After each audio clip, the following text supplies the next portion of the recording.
Време е да разберем приятелите ми какво мислят наистина за мен. Тя ще се обадя на Дени, на Хрис, на майка ми също. Идеята е да им кажа, омага познай какво и каквото кажат първо, аз трябва да се съглася. Let's go, ще се обадя първо на Дени.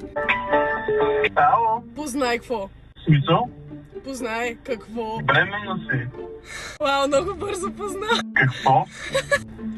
Сега, ако и Хрис каже, че съм бремена, аз ще се само...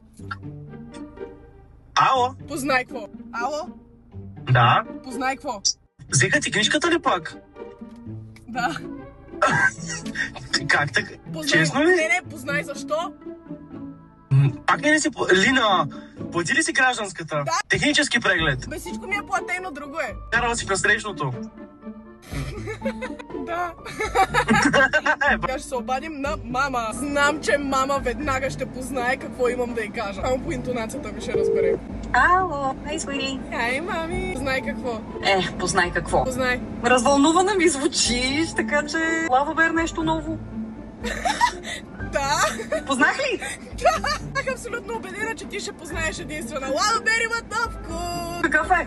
Ягода и сметана. Изяде, мама! Love you so much, I'll call you after. Love you too, bye. Ами мама го каза, Лава Бер имат нов продукт от серията Fruity с нов вкус, ягода и сметана, Berry Melt, отново без захар, съставяне от истински плодов сок, витамини, минерали, цялото нещо. И знам, че го казвам всеки път, но това е най-добрият вкус, който някога сме правили.